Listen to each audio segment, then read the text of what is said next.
Oops. Okay, I think I'm live. I've done it a bit earlier this time, so when it hits 12, I should be live and I should be streaming. So I'm just gonna get my phone. Let me I can see there's someone in the chat. I'm gonna just drop a message here.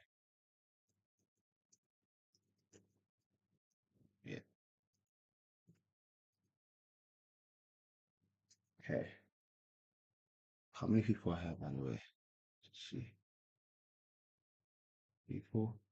23. All right. Okay. Okay. I think it's Choose Wix for my business okay, I think because I'm of live its. now. All right. Cool. Okay, Nebulous Quartz. You can see me, right? I think I'm live now. There's an ad KE, yeah. So I think I'm live on my other. All right, cool. Yeah, I'm live now. I did it a bit earlier, so I think I'm bang on 12. Good afternoon, Stephanie. Good afternoon, KE. Good afternoon, Ayla. British Primar 6. I hope you guys are all doing well. And yeah, thanks for joining me again. So today we've got mechanics, which is probably my favorite part of A level maths, to be fair. Yeah, so we're just gonna go through a couple of questions. I've got five. I think it's probably gonna be based on previous experience, probably gonna be about an hour and a half. So yeah, hopefully you guys can stay for the entirety of it. But if you can't, no worries, you'll be able to watch it back. But yeah, so what I'm going to do now is I'm going to change the scene so I can do this. And then now I'm going to go to the questions. So now you guys should be able to see the questions. So I've got five questions: inclined planes, vectors and kinematics, connected particles, projectiles, and moments. And that's what we're going to go over today. So let me just adjust my laptop as well. All right. So we're going to start with this one. Now, how do we find these types of questions, guys?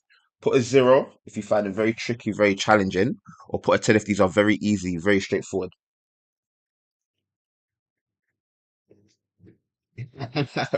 Reese, yeah, I say that a lot, to be fair. I say that a lot. I do say that a lot. Hi, Oliver. I hope you're doing well.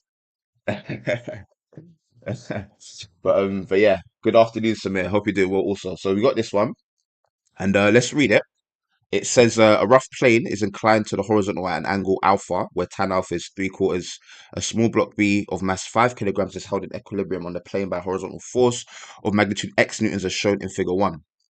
The force acts in a vertical plane which contains a line of greatest slope of the inclined plane. The block P is modeled as a particle. The magnitude of the normal reaction of the plane on B is 68.6 newtons. Using the model, part A says we need to find the magnitude of the frictional force on acting on B for 3 marks. Now, firstly, whenever you're doing these types of questions, guys, always draw a force diagram, right? So what I'm going to do, I think actually, did I do it here? Have I got room? Okay, no, I didn't do it for this one, to be fair. But I thought I screenshot it already. So I'm going to screenshot this. I'm going to grab this diagram here. I'll just do it here. I'll just, what I'll do, put this here. That's the diagram. And then I'm going to get the question. We need to find the frictional force. So I'll just grab parts AI and double I, so I don't need to keep going up and down. So firstly, actually, what else do we need? We actually need a bit of information as well. We know that the magnitude is that. What else? Okay, yeah, cool. Cool. I'm gonna just grab that as well. So the mass of the object is 5 kilograms and the normal reaction is that. So that's pretty much what we need, right? So um now labeling everything, guys. Remember, the mass was 5 kg. Let me just get that there. Yeah, the mass is 5 kg. So firstly, we're gonna have a weight going down. So where's my pen? We're gonna have a weight going down like that. That's gonna be 5g for sure. And then we have a normal reaction, which always acts perpendicular to the plane, and that's going to be 68.6. They've given it to us this time. And what else do we have? We have, remember, this is a rough plane, by the way. They say it's rough. Where they say it's rough? They said it was rough somewhere. Well, there's a frictional force. So I know it's rough, but they did say rough somewhere. I'm trying to look through it. It says rough. Okay, at the front, at the beginning, a rough plane, right? So, firstly, we've got this. Now, a couple of things. This force, this horizontal force of X, right, is keeping this in equilibrium. So what I'm going to do as well, I'm actually just draw a couple components here as well. So I've got this here. I'm going to just draw it like this. That's going to be a right angle perpendicular to the plane. And if you think of your alternate angles, right? This angle is going to be alpha as well. Yeah. And then if that's the case, then remember we can resolve for the components to give us, this one is opposite the angle. This is going to be x sine alpha, like that. And then this is going to be x cos alpha, like that. And this is going down. Think of the vector that's going down that way, and this is going to the right. So we've got that. And as well as that, remember this plane is rough, right? So there's going to be friction. Which way is it going to act? Well, if it's being held in equilibrium by a force that's acting towards the right, then the friction is going to oppose that, right? So what we're going to say, I'm going to do a different color here, and I'll just put it in green. There's going to be a frictional force there, like that. Does that make sense, guys? So far, we all happy with that? Yep. Okay. And then now, as well as that, we can also resolve this one too. So 5G, again, I'm going to just draw a right angle triangle like that. I'm going to rub at this 5G now because I don't need it because I'm resolving now. So I'm getting this here. And then this is going to be, this angle here is alpha. This is always alpha. This is going to be opposite. Sorry, this is going to be next to it. It's going to be 5G cos alpha. And then that one going this way is going to be 5G sine alpha, isn't it? So we get this here. And this is pretty much our force diagram. Does that make sense? We're happy with this? Yeah, it's just mechanics today, OE. It's just mechanics today. And then on Wednesday, we're going to do stats and mechanics. So today's just mechanics only. But yeah, let me just see where I'm at as well. This here. Cool. So now remember, they're asking us for the frictional force. I just hope that's all okay, by the way. But yeah, they're asking us for the frictional force. So what we need to do is create equations of motion essentially, right?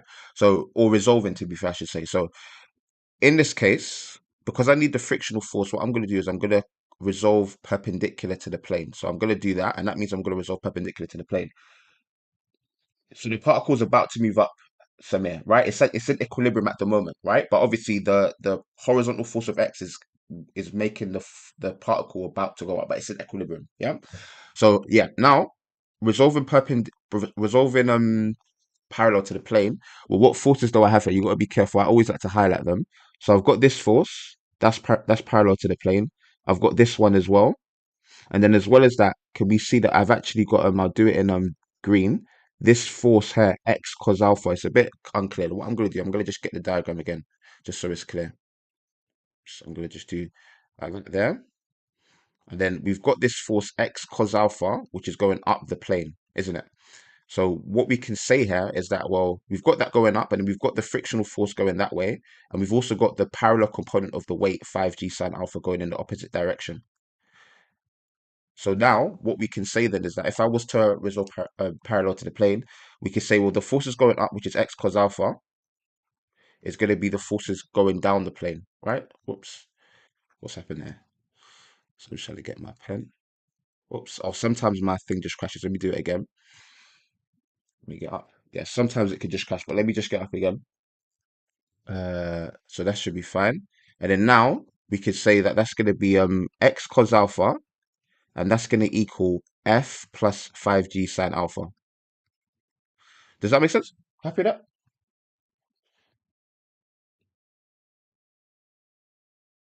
Mhm. Okay. So yeah, we can resolve upwards as well. I'm going to do that to get two equations, right? So got this here, and then now, what do we know? They told us actually that tan alpha is 3/4, by the way, so I can do that too. So let me put that in. So tan alpha is equal to 3/4. And what I can do is you can just create a right angle triangle to get the ratios for sine and cos. So if it's 3/4, that means that this is the opposite, this is the adjacent, 3/4. And then that means the hypotenuse is just going to be 5, isn't it? So I'm going to put 5 here. So that means then that sine alpha, which is going to be the opposite over the hypotenuse, is going to be 3/5. And then cos alpha is going to be 4/5, like that. So now that's helpful because we could actually put that in there. And now remember, we're looking for the frictional force, right? So we also need x as well, but we're going to get to that. So what I'm going to do is I'm just going to plug these in. So it's going to be x times 4/5. It's going to equal f plus 5g, and then sine is 3/5. So we get that there, right? And then we can just tidy this up to be 4/5x is going to equal f plus the 5's will cancel 3g. So remember, we're looking for f, right? So what we need to do is figure out what x is as well, right? Because obviously we've got an equation in terms of x and f. To get f, we need x. How do we get x though? Well, we can resolve perpendicular to the plane now. We resolve parallel to the plane. Let's resolve perpendicular to get another equation. So I'll do it here. Then if I look at my equation, right? Well, what are the forces acting perpendicular to the plane? I'm going to highlight them in blue. I've got this reaction force of 68.6. I've also got this perpendicular component of the weight 5g cos alpha. That's going down. And I've also got this one as well. So there are three forces acting perpendicular to the plane, and they're in blue. And now, because it's in equilibrium, I'm just going to say the ones going up is going to be the equal to the ones going down. So we can say that the 68.6 is equal to the that one, which is x sine alpha, and then plus the 5g cos alpha. And then from here, we could actually figure out what x is, because sine alpha and cos alpha, we know they're 3/5 and 4/5. So what we can say then is that this just becomes 68.6 is equal to x, and then sine alpha is 3/5, and then plus 5g, and then cos alpha is 4/5, isn't it? So now to get x, we're just gonna take that away, divide by 3/5. So I'm gonna say then that x is equal to, or I'll do it like this: 68.6 minus that 5g times 4/5 divided by 3/5 is going to give me x, isn't it? And then once I've got x, I can just plug it into there. Yeah. So Deb, I can't remember, but I think that's correct, Deb. I'm gonna, obviously we'll do it and then we'll check. But yeah, so putting this in now, it's going to be 68.6 minus 5g, 9.8 is g, and then 4/5 that, and then over 3/5, like that.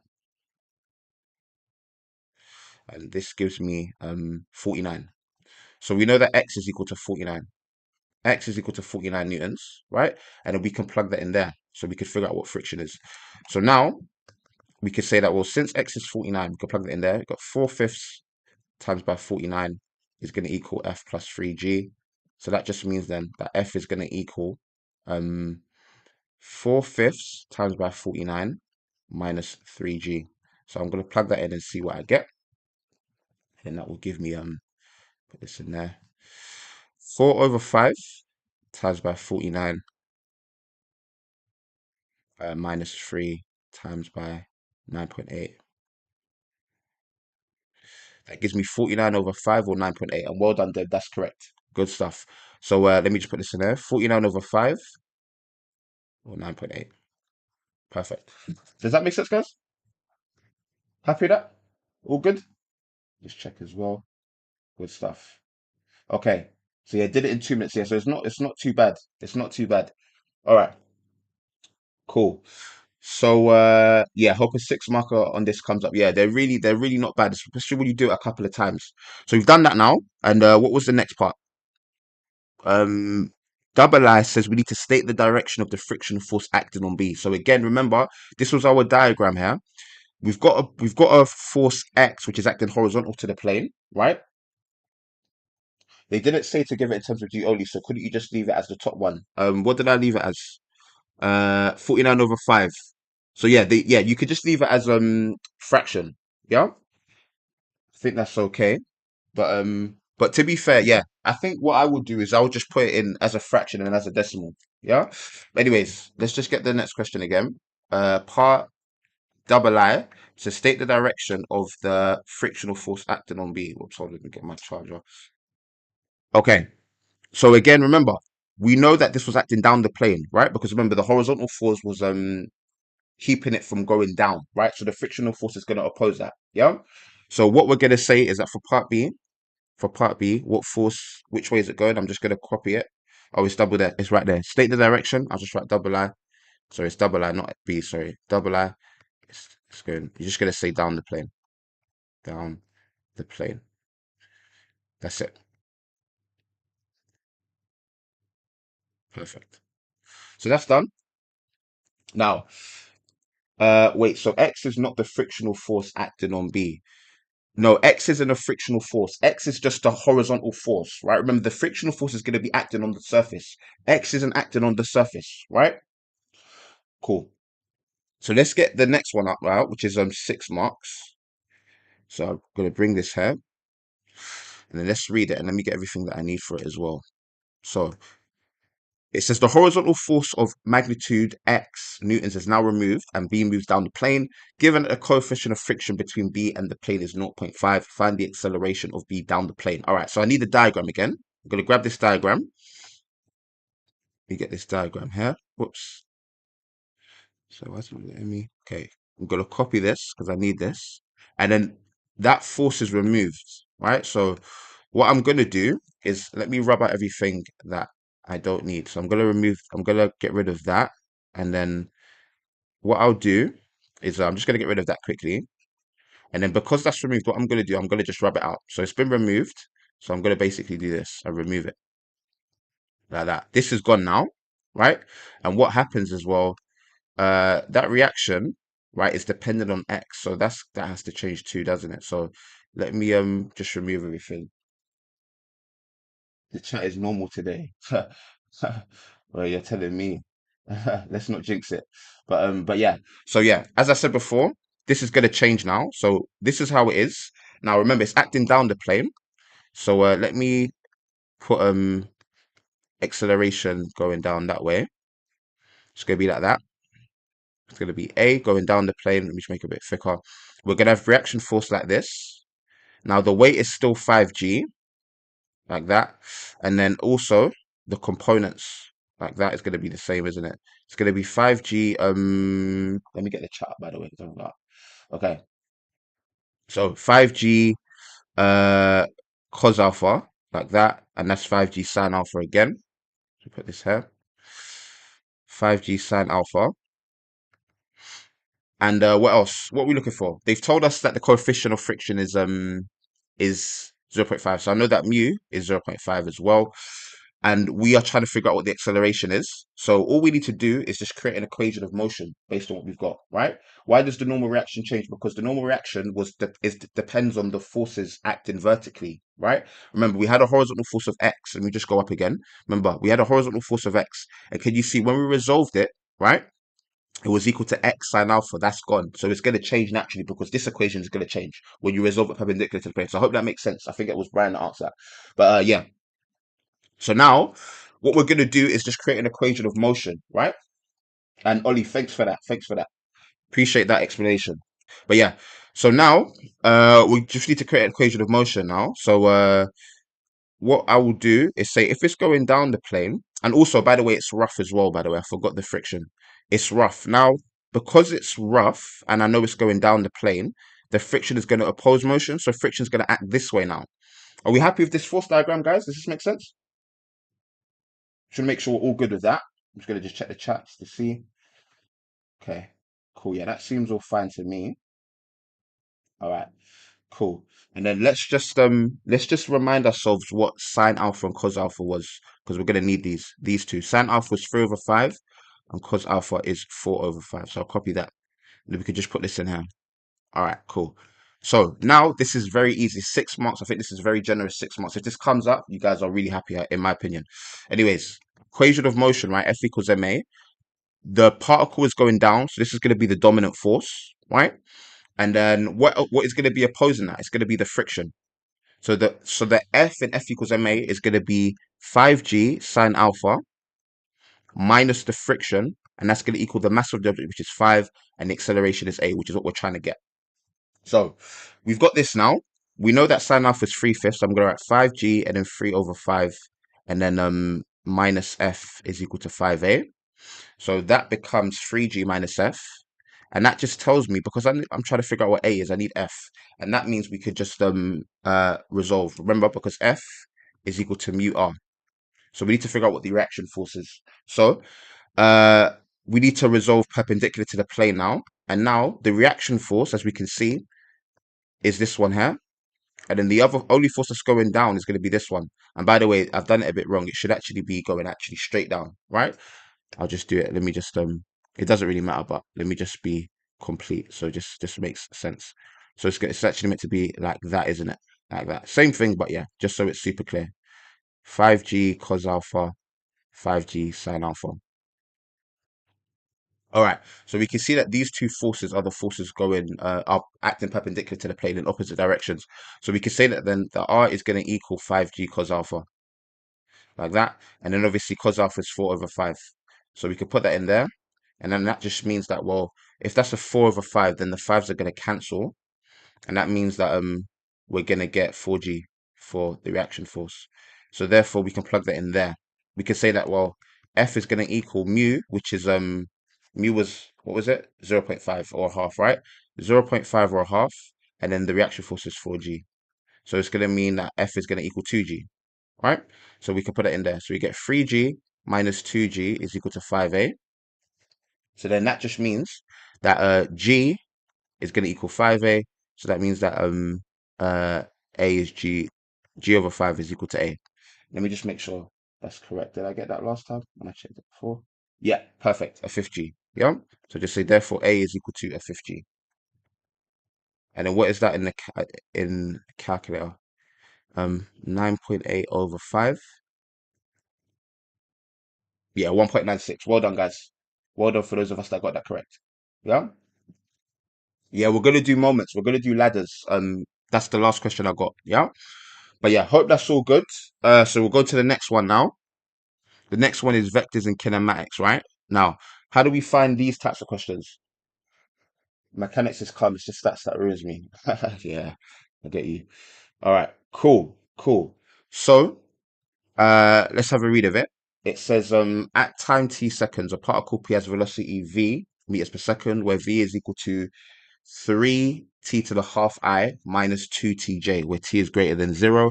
And part A says we need to find acceleration of p at the time t seconds, where t is greater than 0 for 2 marks. Now, what I've done, I've actually summarized what we need for each of these questions, which is actually quite helpful. So remember, we're dealing with variable acceleration, but in vector form, right? So what I always do is remember the diagram, right?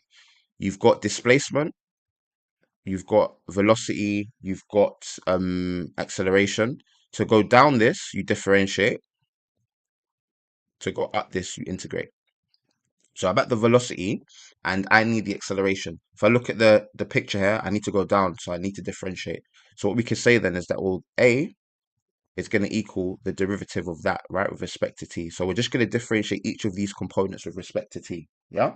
So doing this is going to give me, if I bring that to the front, the half to the front is going to give me 3 over 2 t, and then the power is going to drop by 1, so it's going to be minus a half.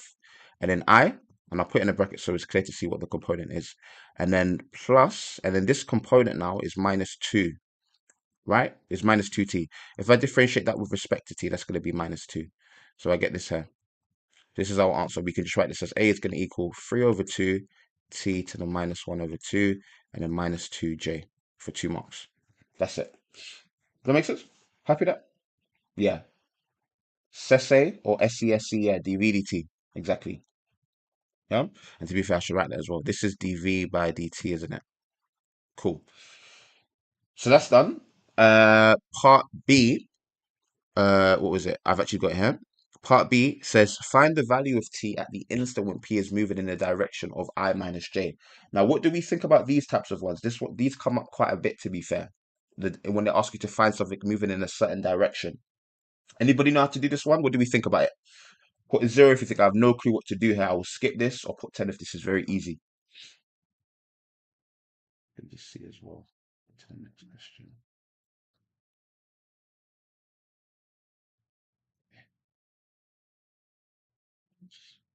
Okay, see.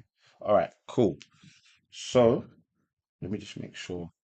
10 if this is easy. Okay, okay, cool. So I know that this is fine. I know that my connection's fine. All right, cool. So let's read it. It says, we obviously I've already read it, but it says in the direction of I minus j, right? And what you want to do is for example, if I want to draw a vector of I minus j, what does that actually mean? I'm going to draw a line like this, like that. And then I minus j, well, that means that the component is 1i, like that. And then this one, which is going to be going downwards, is going to be minus 1j, isn't it? Minus 1j. That is, and then obviously the vector itself is going to be this one here, the hypotenuse, isn't it? That's going to be the actual vector, but the components you can see are there, right? So what does that tell me? If I look at the components, right, of this direction, which is I minus j, well, the only difference between them is that there's a negative, right? It's the same actual numerical value, but the only difference is the sign. So what we could say here is that if I've got something moving in the direction I minus j, so I'm going to say if it's moving in the direction of I minus j, oops,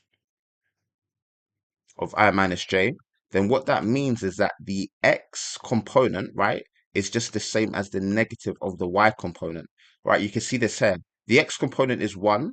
This is equal to the negative of minus 1, right? So therefore, if this happens, if you see direction of I minus j, you're just going to make your x component equal to the negative of whatever the j component is. And if I was to follow that there, well, then that would mean that we're just going to have the x component, which is, or the I component, I should say, is going to be 3t to the half, right? And this is going to equal the negative of the y component, which is going to be minus 2t. And then we get an equation in terms of t that we can solve. Does that make sense, guys? Yeah, exactly, Hero. Yeah, it's going southeast, isn't it? Yeah, same thing. South. Yeah. Yeah, exactly. Southeast. Yeah, exactly. So now we just need to solve this. So solving this is easy. So I'm going to do 3t to the half is going to equal 2t. And then now what you can do is, to be fair, you should never divide by t because you're going to lose a solution, right? But they did tell us that t is greater than 0. So in this case only, I'm going to divide by t because I know that t can't be 0. So I'm going to divide both sides by, or to be fair, if I'll divide by t, but I think better, what would be better? Actually, it doesn't matter. I'll just divide by t. So if I divide by t, then I'm gonna get 3t, and then I need to do a half. I'm gonna do that there, and I'm gonna do that there by t, and that's gonna equal 2. Then now that means that I can just use algebra to rearrange that. So I think I should have squared it to be fair, but it doesn't actually matter. So that's going to be 3 to the power of t to the minus a half, and that's going to equal 2. And then that way that becomes I could say t to the minus a half is going to equal 2 over 3, right? If I divide by that, and then this is a reciprocal. If I take both sides to the minus 1, it's going to be t to the half is going to equal 3 over 2. And then that means when I square it now, I'm going to get t is going to equal 9 over 4. That's the answer, 9 over 4. Does that make sense? What is this specific topic of part B called? I think, I actually don't know the name, but it's just think of it as just moving in the direction. So if you get a couple of past papers up in there, you'll see this come up quite a lot when it says find out when it's moving in the direction and so on and so forth. Yeah? Cool. Cool. And Deb, thanks for that answer. I'm just looking at the chat. I appreciate that you guys are always helping each other out. Yeah. So I haven't integrated because it says find the value of t in instant when it's moving in the direction, right? Velocity is the equation for movement, isn't it? Right? It's speed in a given direction. So I'm not going to be integrating because the velocity is what I need to use. I hope that makes sense. Yeah. Yeah. I'm using the original equation of velocity. Yeah. So we've done that. And then now, part C, right? What does it say? It says at time t seconds where t is greater than 0, the position vector of p is relative to a fixed origin O is r meters. It says when t equals 1, r equals minus j, find an expression for r in terms of t. So we've got the velocity vector, right? They're asking us for r, right? Which is the position vector, the general position vector. What do we do here, right? You need to integrate now because remember, we've got the velocity. We need the displacement vector, which is going to be the integral of velocity. So what we're going to do is we're going to integrate this here. We're gonna say r is going to be equal to the integral of that velocity expression, which is going to be 3t to the half I minus 2t j dt. That will give us the expression for the position vector. So if I integrate both of these now, so the r is going to equal it's be 3, and then it's going to be t to the power of, I'm going to add 1 to the power of 3 over 2, and then divide by the new power 3 over 2 there, and then I, and then minus, and then it's going to be that is just t squared, isn't it? But add 1 to the power, divide by 2, just do it so it's clear. T squared over 2, and then remember this is j, and then remember this is going to be, you have to put plus c as well. Yeah. So now I'm going to tidy this up now. So I'm going to say r is going to equal what's that, 3 divided by 3 over 2, that's going to be 6 over 3, that's going to be 2, isn't it? So that's going to be 2t to the 3 over 2 I, and then minus t squared j plus c. We happy with that, guys? Does that make sense?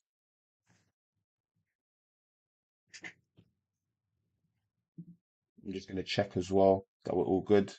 I'm going to just check my other answer, making sure I'm doing it correctly, not making any mistakes. Yeah, that's all good. Perfect. Perfect. All right. So now this is our expression for our position vector, right? Now, remember, it's calculus. We're integrating. We've got plus C. They've given us this here. This is just a set of initial conditions that we could use to figure out what C is. So what I'm going to do here is to say, well, fine. I need an expression for R in terms of T. That means I need to figure out what C is. So I'm going to say then that we know that T equals 1 and R is equal to minus J. And by the way, that minus J just means a minus 1J, doesn't it, to be fair? So what I'm going to do is substitute that into this expression here to get everything eliminated, R and T, and I'm just going to have it in terms of C. So if I do this, I'm going to have minus 1J on the left because that's what R is equal to. And then if I plug in 1 into these expressions for T, it's going to be 2, right? That's just going to be 1 to the 50. That's going to be 2, so it'll be 2I. And then that's going to be a 1 again, so it's going to be minus 1J plus C. And then now we can see that the minus 1J's will cancel. So I'm just going to be left with 0 is equal to 2I plus C. So therefore, C is going to equal minus 2I. So therefore, our expression for R is going to be equal to this here. I'll just write like this. 2 to the 2t, sorry, to the 3 over 2I, like that. And then plus, and then I'm going to just put a plus here, and then I'm going to put the minus inside. It doesn't matter. It's just easier to see. J, and then plus C, which is 2I, minus 2I to be fair. So it's going to be minus 2I, like that. And then this is going to be our expression for R. We happy with that, guys? Does that make sense? Just going to wait for anyone to say yes or no. Yeah. You integrate to find the displacement. So remember, just for anybody that asking, I can see Deb and Dylan is answering questions. So I really appreciate that. Thank you. But yeah, we had the velocity vector. We needed the displacement vector to go from. I right here actually to get to R. You're going to integrate V. Yeah, that's just how it is. It's pretty much the same as this here. This is the displacement because we're dealing with vector. We call it R, but it's the same as this. You go down to differentiate. You go up to integrate. Yeah. So we've done that now. Now part D, 6 marks. It says find the exact distance of P from O at the instant when P is moving with speed 10 meters per second. So they've got speed here. Can anybody remind me what does speed mean when we're dealing with these types of questions? It's got something to do with the velocity, right? So what I'm going to do actually, I'm going to grab the velocity as well because I need that with this one. So where was the velocity again? The velocity is right here. So I've got this here. And then now, we need to find exact distance. So that means because we're looking for a distance, I definitely need the position vector equation too. So I'm going to need this as well, right? And this live is probably going to be about an hour and a half based on the questions I have because I've already done 2 questions and it's been half an hour. So I think it's going to be about an hour and a half. Yeah. Wait, why is C with I as well? Because this whole thing is a vector, right? So it all has to be in terms of I's and J's, whatever you're doing. Yeah. And thank you very much, Flyboy Swag. It's the modulus of velocity. Navid, OE, Magic, DeLacy. Yeah, magnitude of velocity. Well done, guys. Yeah. So what we need to do then is because they've told us that we need the exact distance when P is moving with speed, we know that the speed is the magnitude of the velocity. So all right, speed here is going to equal the magnitude of velocity. So that means I need to get an expression for the magnitude, which we know is going to be the Pythagoras of these components here. So 3t to the half I plus and then minus 2t. I need to square these, by the way. And if I don't need the i's, I need to drop these. I need to square these, square that, and then square that, right? This is going to be the magnitude. And then this is going to equal 10 because they told us it's moving with 10, with a speed of 10 meters per second. So now all we need to do is solve this for t, and then once we figured out what t is, we could plug it into our position vector. And remember, it says exact distance, we give to the magnitude of that as well.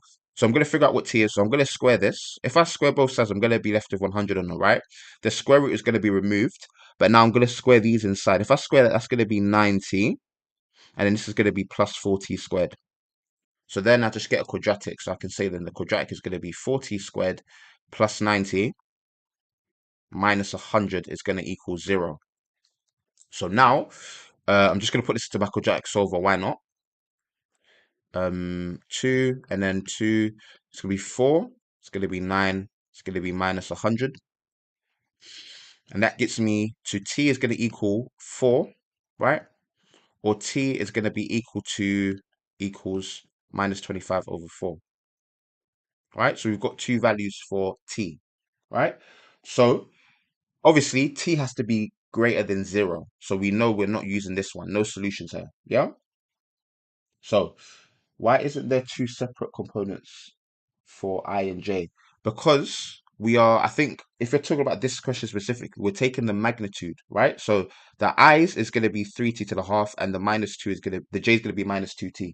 So we're just going to, we just, when we take the magnitude, we just get those components. We don't need the i's and j's here. Yeah.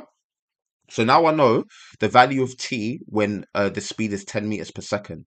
It's at 4 seconds. So I'm going to plug that into my position vector equation, right? And that will give me the position vector of it. And then if I want the distance, I take the magnitude of that. So I'm going to plug this in and see what I get. So I'm going to copy this and then put this in here. And then now I'm just going to plug in 4. So if I plug in 4 into there, I'm going to get, I'm going to just say t is equal to 4 now. And what will happen is that I'm going to have r is going to equal, and I'll just plug this in very, very quickly to be fair. So if I plug in 4 into there for that, that's going to be 2 lots of 4 to the 3 over 2. And that gives me 16. So that would be 16i. And then that one, to be fair, that's 4 squared, right? There's a minus, so that's going to be minus 16j to be fair. And then I've got a minus 2i here. And then that means that r is going to equal 14i minus 16j. And remember, this is the position vector, so you're not done here. They asked us for the exact distance. Remember, distance is the magnitude of your position vector. So we're going to just take the magnitude of this now. So we're going to say, therefore, the distance, or exact distance, I should say, is going to be the magnitude of r, which is going to be the Pythagoras of these components here, 14 squared plus minus 16 squared. And if I plug that in, that will give me 14 squared, whoops, 14 squared plus minus 16 all squared, like that. And that gives me 2 times root 113, 2 root 113. And that will be our answer. And that will give you 6 marks. Does that make sense, guys? Let me just zoom out so you can see all of the working for that one. But are we happy with this question? Not too bad of a question. Just let me know if anybody has any questions. Just going to just check to see. Yeah, good stuff. Cool. I'm just gonna let me just unmute this. So I'll give you 6 marks. Okay, cool. I know that this is working still. I've just got on another laptop. All right. So we've done that. Let's go to the next question now. Connected particles. Yeah, so it's probably gonna end definitely after 1:30 with these questions I got. So yeah, why is the 16 a negative? Because hold on, right here. Because it's minus t squared. If I plug in 4 into that, it's gonna be minus and then 4 squared. Like that. That's gonna be minus 16. Remember, it's not minus 4 all squared. Can you see the difference? That's 16. So I hope that makes sense. I hope that answers your question. Yeah. But yeah, so yeah, let's go to the next one. Connected particles. Again, this is another major topic that does come up, right? What do we think about connected particle questions? Put a 0 if you think I'm cooked if this comes up, or put a 10 if this is very easy, very straightforward. If this comes up here, this question, I'm getting 4 marks in it. Let me know what you guys think.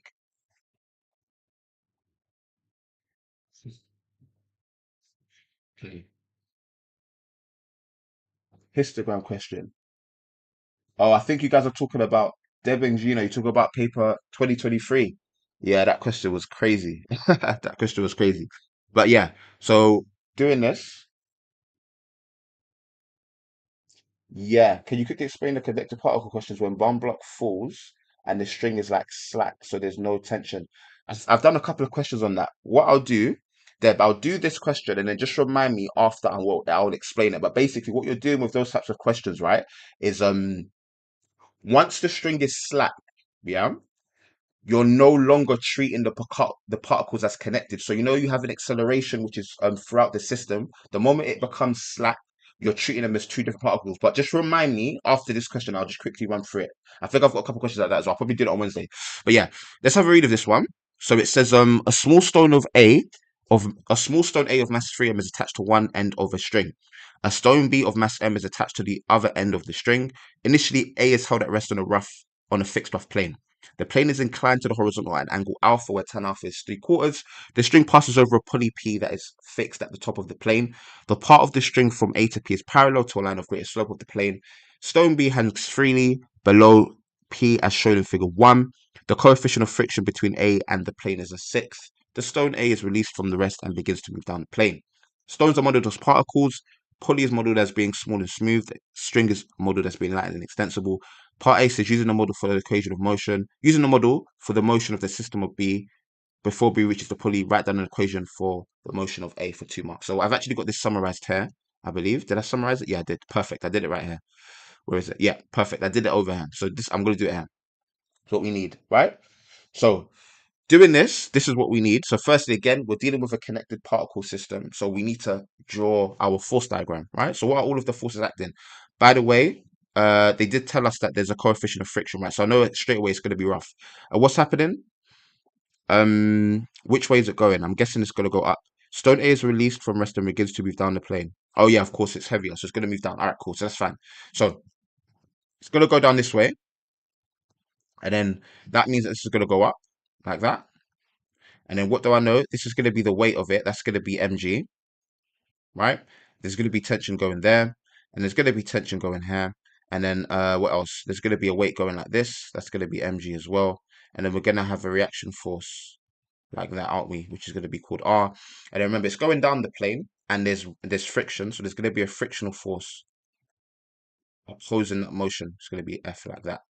And that's pretty much it, to be fair. And now, what we need to do is resolve or get the components of these. So remember, what did they tell us about tan alpha again? They told us that tan alpha was 3/4, so we can actually just, that's not too bad. So if tan alpha is 3/4, again, tan alpha is 3/4, that means you can just draw a right angle triangle like that. SOHCAHTOA, opposite is here, adjacent's there. 3, 4, 5 triangle, that means that sine alpha is going to equal 3/5, and cos alpha is going to equal 4/5, just like last time. So now we can get these components. So I'm just going to bring this here, like that, like that, like that. That's alpha always. This is going to be, oh, by the way, sorry, that should be a, yeah, sorry, that's a 3mg. Sorry, my bad. I didn't realize. I thought I put a 3mg. Apologies, guys. Yeah, 3mg. Looking at the chat. Apologies, guys. My bad. But yeah, it's 3mg. So that means that's going to be 3mg. Adjacent is going to be cos alpha. Opposite is going to be 3mg sine alpha. Like that.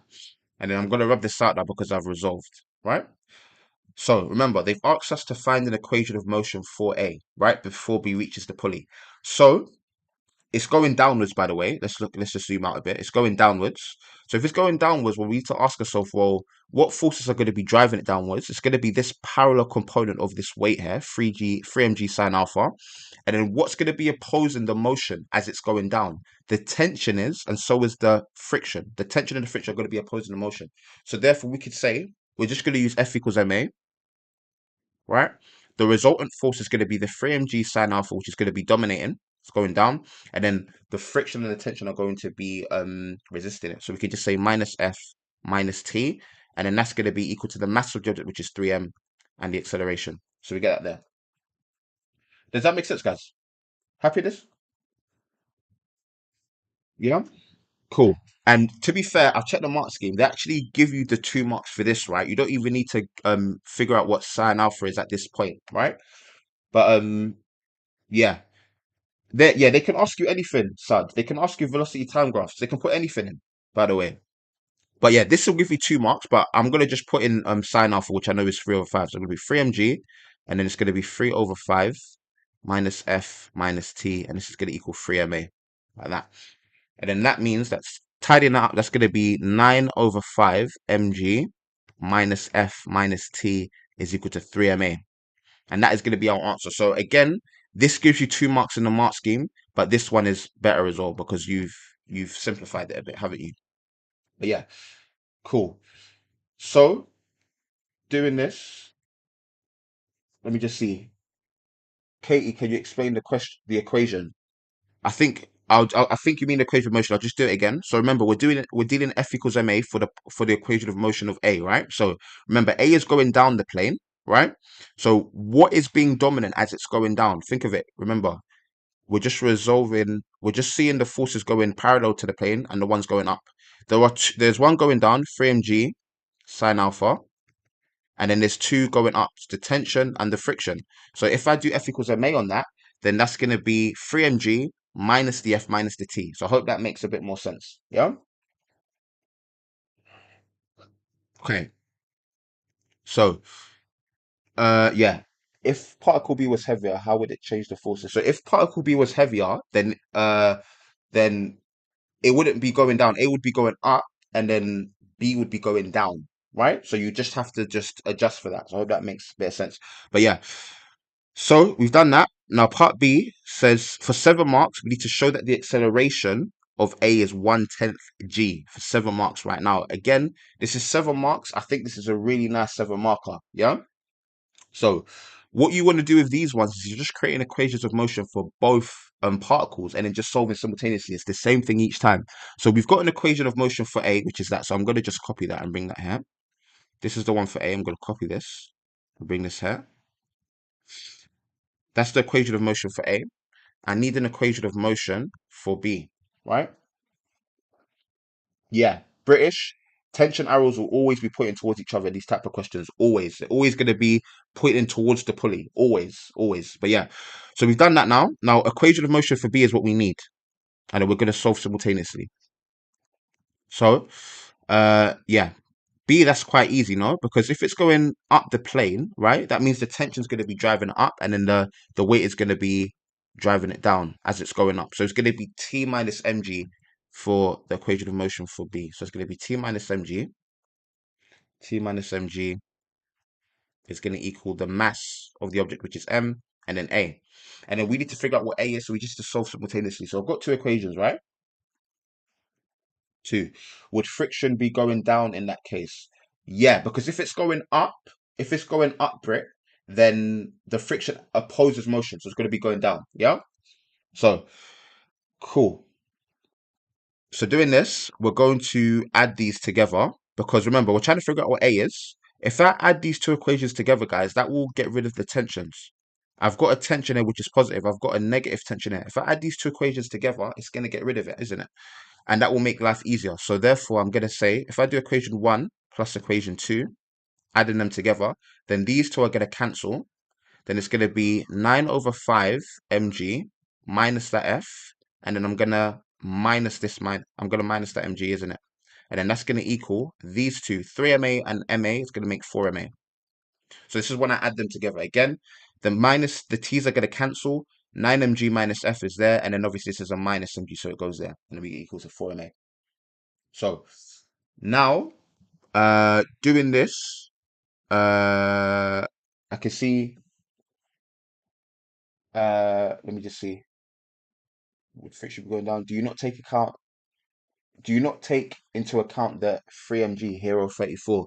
Yeah, the 3mg, remember, was 3mg sine alpha, but remember what I did? I said sine alpha was 3/5 and I simplified it to 9 over 5 mg. So that's why that's there. I hope that makes sense. This is the equation here, but we simplified it and used this one. Yeah? Hope that makes sense. So yeah, continuing. Now, we need to figure out what A is, by the way. So what do I have here? Well, I can see I've got friction here. So for me, what I need to do is figure out what friction is. And that way I could get it all in terms of M and G. And as well as that, to be fair, I can actually simplify these two as well, by the way. 9 over 5 mg minus 1. I'm sure that's 5 over 5. That's going to be 4 over 5, but I'll just do it. 9 over 5 minus 1 is 4 over 5. So those two are going to simplify to be 4 over 5 mg minus F is equal to 4ma. So I need to figure out what the friction is. Yeah, so friction we know is equal to mu r. They told us the coefficient of friction, didn't they? Let me just see. Coefficient of friction was a sixth. Coefficient of friction is a sixth. Yeah? So I can say then, putting that there, I know that mu is equal to a sixth. So therefore I can say that friction is a sixth r. So I need to figure out what the reaction is. Now let's go back to our diagram. What would the reaction be? Again, now we need to resolve perpendicular to the plane. If I do this, we can see quite clearly. I've got the reaction here. r, and the only force that's opposing it in the same direction is 3mg cos alpha, in the opposite direction, I mean. So we can say that resolving that means that we're going to get r is going to equal 3mg cos alpha. So I'm going to bring this here, and then remember, we know what cos alpha is, it's 4/5. So I'm going to bring that there, copy that, and then put this here, and then I'm going to bring that cos alpha is 4/5 there. So since I know cos alpha is 4/5, like that, then that means that r is going to be equal to 3mg times by 4/5, and that means that r is going to equal 12/5 mg. And that means that I can plug that in there. So I can say then that F then is going to be equal to 1/6 times R, which we know to be 12/5 mg. So that means that F then, simplifying that 12/6 is 2, this is just 2/5 mg. So now I know what friction is, right? So now I know what friction is, I can plug this into this formula. Remember, we're trying to figure out what A is, right? We know what F is, it's in terms of M and G, so this is nice. We can cancel the M's, we can cancel G's. Perfect. Or cancel the M's, I should say. Bring this here. Whoops, I've done it twice. Sorry, my bad. Okay, so I'm going to copy this, delete that, and then move this here. So now, what that means is I can put the F there. So I have 9/5 mg minus, or to be fair, actually, I just remembered we actually said already that 9/5 mg minus mg was 4/5 mg. So I should have used that one, to be fair, but it doesn't matter. So I'm going to say 4/5 mg, right, which are these two, by the way, minus F, which I know is 2/5 mg, is going to equal 4ma. Now, we're trying to figure out what A is. We can cancel an M everywhere. Goodbye, goodbye, goodbye. So we're going to have, I'm going to say divide by M. That will give me 4/5g minus 2/5g is going to equal 4a. And what that means then is that we've got 2/5g is going to equal 4a. And then now, if I want to get a, I'm going to divide by that 4 on. Let me just do it here. I'm going to divide by 4. You know what? Let me just move this down a bit. That's the next part. Just move this down a bit. Anyways, so doing that, if I divide by 4, that means I'm going to times by 4 in the denominator, no? So it becomes 2/20. G is equal to A. That is 1/10 G. So the acceleration is 1/10 G. And that's exactly what they wanted, isn't it? Was it G/10 or 1/10? What they said doesn't matter. Yeah, 1/10 G. Right? So we could just say that then, therefore, A is equal to 1/10 G. And that's 7 marks, guys. If that comes up, I feel like this is really, really good. Does that make sense? I'll just zoom out so you can see all the working. Just zoom out. Whoops. I'll just zoom out so you can see all the working. But yeah, happy with that? Not bad? Yeah? I'm just going to see. How many people are here, by the way? 185. Cool. Appreciate you guys. But yeah, cool. So, Britt, thank you very much, man. I appreciate it. Thank you very much, man. I try. Thank you. But yeah, so we've done that. And then the next one was the next one say. Actually, I have it here, to be fair. I just realized I've got it all here. So let me move this down, to be fair. Me bring this down. And then it says part C, sketch a velocity time graph for the motion of B from the instant when A is released from rest to the instant just before B reaches the pulley. Explaining your answer, right? So we need a time graph for the motion of B. Well, the motion of B is here, right? Now, the moment it's released from rest just before it reaches the pulley as they asked us for, well, it's just going to go up, right? We figured out the acceleration is a 10th G, right? The particle B is just going to go up at a constant rate. The acceleration is 1/10, it's constant. So if I want a velocity time graph, right? The acceleration of a velocity time graph is the gradient.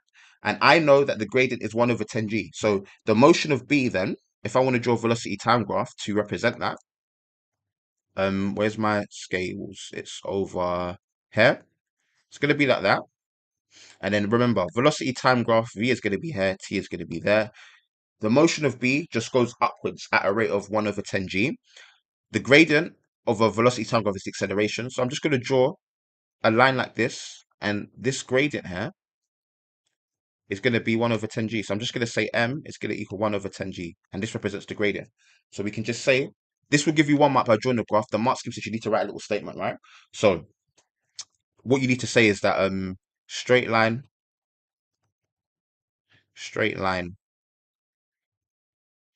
uh, as the acceleration is constant. And that's it. That'll give you 2 marks. Does that make sense? Happy with that, guys? Easy, not too bad. Happy with that? Cool. Cool. All right. So now we've done this, and then part D, the last one, right? Now, this one I've just screenshotted the mark scheme, right? Because sometimes my handwriting is really bad, but let's read it anyway. So it says, in reality, the string is not light. State how this would affect the work in part B. So this is always a 1 marker, guys. Remember, if the string is not light, what are we doing with this model here? We said that the string, where was it? The string was light and inextensible, right? And what that means when it's light and extensible is that the tension is the same throughout the system, right? Which is how we used it to get our answers. And remember, we said T is the same. So if the tension isn't light, then that means that the tensions will differ because there are different weights. The particles are different weights, so the tensions won't be the same. So all you need to say here for this one, I just got it here. The tension in the two equations of motion will be different. Tension A will be different to tension on B. That's it. Does that make sense, guys? Happy with that? Yeah, mechanics is the best part of A-level maths. I can see why you'd say that. It's not bad at all. But yeah, cool. So we've done that one now. We're gonna go into projectiles. We're gonna go into projectiles now. So if there's no questions on that one, let me just see. Cool. Oh yeah. Oh yeah. Who asked? I think it was Deb that asked about when it's slack. Yeah. Just quickly, I'll see. I'm gonna see if I can get an actual example for Wednesday when I do mechanics again, right? But basically, what you're doing, for example, is they will say, what was the question again? Maybe find a distance or find the speed when it's slack or something like that. Just what you want to remember is that you've got a particle like this. You've got a system like this, right? That's the pulley like that, and then you got a particle like that, and then you've got another particle going down, right? And then the moment this hits the ground, for example, right? What I like to think of this is that it's basically um the string breaks. Basically, that's how I like to think of it. You've got this here, and then the moment it hits the ground, this is gonna break like this, and it's gonna be over here, and then this is going to be here. And then they can say, for example, I don't know, find the distance or something it's traveled or find the speed. And you're just basically going to treat these, you're going to basically treat this particle here in a vertical plane. So the acceleration is not going to be what you figured out to be in the two when the two are connected. It's going to be minus g. And then this one, again, it's not going to be minus g. Yeah? You're just going to use suvat basically. But I'll see if I can find an actual question for Wednesday. But yeah, going on to projectiles now. So you've got projectiles. This question here. Let me just zoom out. I need to move this out of the way. I'm going to go over that table in a second, but let me just move this here. And then let's have a read of it, right? What do we think about projectiles, guys? Put a 0 if you have no clue how to do these, very lost. Or put a 10 if this is easy, not a problem. If projectiles, no, not if projectiles, because we know it's coming up. When this comes up, it's 4 marks. Okay. Deb, if you can find that question for me in mock set 1, then maybe I can make a TikTok on it before Wednesday. I won't be able to do it on live though because mock sets are private and Edexcel they'll come knocking, telling me to take it down. So I won't be able to do it in a live stream. But if you can find me the question, I could probably do it on TikTok. But yeah, cool. So have a look at this one. Let's read it. It says a boy throws a ball at a target, right? At the instant when the ball leaves the boy's hand, uh at the let me I'm just reading it again. I'm looking at the numbers. Okay, let me read it again properly. A boy throws a ball at a target. At the instant when the ball leaves the boy's hand at the point A, the ball is 2 meters above the horizontal ground and is moving with speed U and angle alpha above the horizontal. In subsequent motion, the highest point reached by the ball is 3 meters above the ground. The target is modeled as being at the point T, as shown in figure 4. The ball is modeled as a particle moving freely under gravity. Using the model, part A says we need to show that u squared is equal to 2g over sine squared alpha. Let me just go down a bit. Here. Okay. So for this one, right, when you're dealing with projectiles, they're not British, they're not up. They're not up. I've taken them down. I took them down ages ago. They're not up. About 22 fees are not up there. Take them out ages ago. But yeah. So what I like to do actually, and to be fair, one of my students that I used to teach last year, she actually has this table that I wrote down, right? So it's like a table for your horizontal and your vertical equations of motion for your velocity, right? So if you've got a particle moving in a direction of u, the velocity is u, and it's moving at an angle theta, right? Theta here, you can just use these to help you remember your components, right? So remember with projectiles, if I start with the first column x, right? You see, yeah, if I start with the first column x, horizontal motion, remember, we know that the speed doesn't change, right? So u and v, the initial and the final velocity are going to be the same. And the distance is just going to be the speed of it times the time. Distance equal to speed times time. That's for the vertical one, right? You can just maybe screenshot this or copy this. It's very helpful, to be fair. When my student gave it to me, I always use it when I teach projectiles now. And then y is your vertical component of your speed, right? We know that if it's acting vertically, we know that we can use suvat formulas, right? So the initial velocity is going to be u sine theta, and then the final velocity is going to be suvat v equals u plus at, and then the distance traveled is going to just be s equals ut plus half at squared. And as you can see, I've just used these formulas here. I've just used the component for speed to get that. But yeah, hope that all makes sense. So yeah, now doing this, let's have a look at the question now. It says we need to show that u squared is equal to 2g over sine squared alpha. Now, so show that question. Now for me, because in the show that I've got sine there, right? For me, that tells me I want to use the vertical component of our velocity and maybe figure out some equations that you can use. Where you can send it, the life isn't lagging for me. Is it lagging? Let me just see. There's no video audio. Hold on. For me, that tells me I want to use the vertical. Okay. I've just put my I just unmuted my laptop and it's still here. Let me just guys, is it lagging or is it not? Just so I know. Are we all okay? Is it lagging or not? Just let me know. But I think it's not anyway.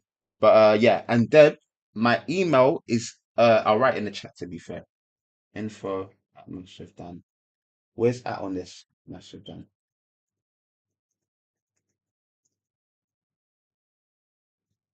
That's my email. That's my email. Okay, cool. Everything's okay. Appreciate that.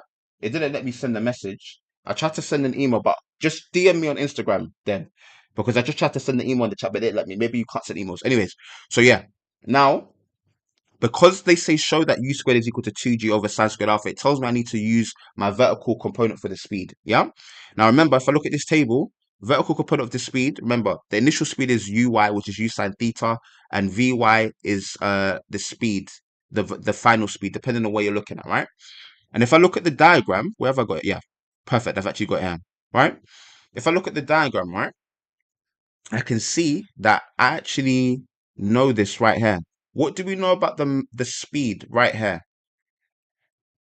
We know that this is the maximum height. This is equal to 0, isn't it? Yeah. So I've just got this here as well for you guys, just so you guys remember this. It says a projectile reaches its point of greatest height when the vertical component of its velocity is equal to 0, right? So again, we're going to say that Vy is equal to 0 here, and we're just going to use that to find an equation in terms of sine, right? So what I'm going to do is I'm going to use suvat and say, okay, well, fine. The initial, let me get the triangle. Again, we're using alpha this time, by the way. So this is u. This is going to be u cos alpha, and that's going to be u sine alpha like that. So initially, if I do suvat, right, with just vertical component, u y is going to equal u sine alpha. Vy, the final velocity, if I want to do it here, is going to be 0, right? And what else do I know? I know that, well, the displacement, remember, we're already 2 meters above, and now we're 3 meters. That's a displacement of 1 meter, isn't it? So I'm going to say s is equal to 1, and the acceleration we know is always equal to minus g. So again, we've got suvat now, we've got u, v, s, and a. What formula do we know connects all of these variables together? Yeah, v squared is going to equal u squared plus 2as, isn't it? Right? So if I plug in everything into there, I know that I've got 0 squared here. It's going to equal u squared, which is going to be u squared sine squared alpha. Let me just write that there. If I square u, it's going to be u squared sine squared alpha. and then plus 2, and then a is minus g, and then s is 1. So plugging this in there. And then remember, we need to show that u squared is that. So we need to make u squared a subject. That's minus 2g. So this is going to be 0, u squared sine squared alpha, like that, minus 2g. And then moving that over, dividing, we get it, don't we? So we're going to say 2g is equal to u squared sine squared alpha. And what do they want? Is it just u squared, isn't it, that they want? Show that, yeah. So therefore we get, therefore u squared is going to equal 2g over sine squared alpha. Perfect. Yeah. Cool. So that's done. Part A is done. Part B says the point T. Actually, I've got it here, don't I? Yeah, perfect. I've got it all summarized. It's really good. The point T is at a horizontal distance of 20 meters from A, right? And its height is 0.75 meters above the ground. The ball reaches the ball reaches T without hitting the ground. Find the size of the angle alpha for 9 marks. So this one is very, very hard because even in 2023, last year's paper, what they normally do is they say show that you get some sort of trigonometric equation. Here they just said find alpha, right? That's very, very difficult. It's 9 marks, right? But it's the same thing each time with these projectile questions. They're telling us about the point T, which we know is a distance of 20 meters. So what I'm going to do is I'm going to draw a horizontal line like that. And I'm going to say that this is 20 meters. That's 20 meters right there.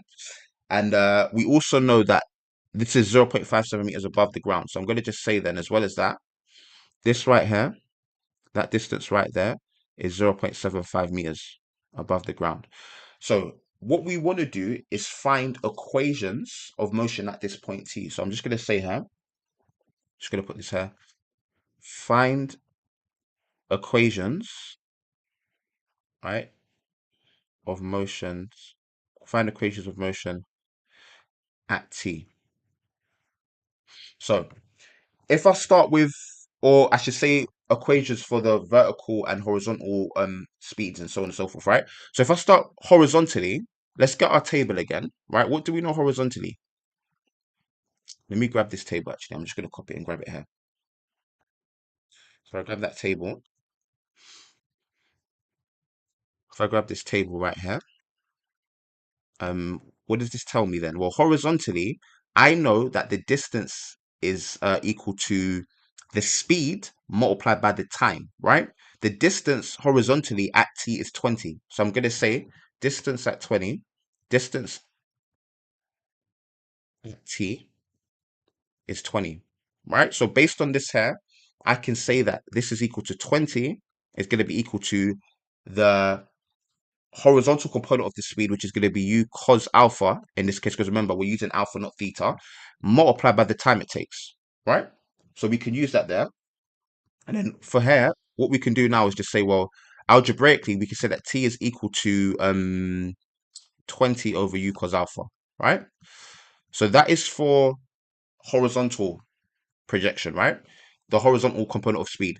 Now I'm going to do the same thing vertically, right? Now, what do we know at t vertically? Well, it's 0.75 meters above the ground, right? But remember, we were initially at a distance of 2 meters above the ground. So if it's 0.75 meters above the ground that we've gone to now, well, what is that distance here? How do I get back to the top? It's going to be 1.25. But remember, I'm going down, so I'm going to put a minus here, aren't I? I'm going to go down. So I'm going to say vertically, what do I know? I know that S is going to be equal to minus 1.25.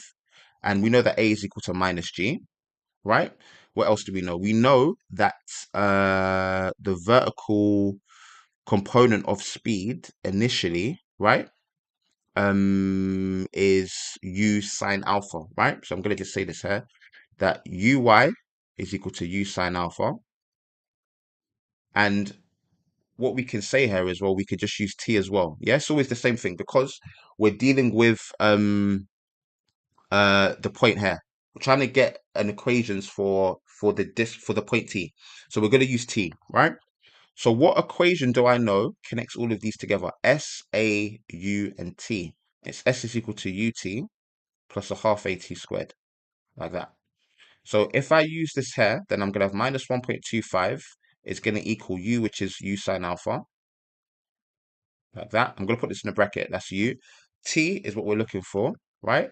or well, no, we're looking for alpha, but t is going to help us find an equation. So I'm going to put t here, and then plus a half a t squared. So plus a half, and then a is minus g, and then t squared.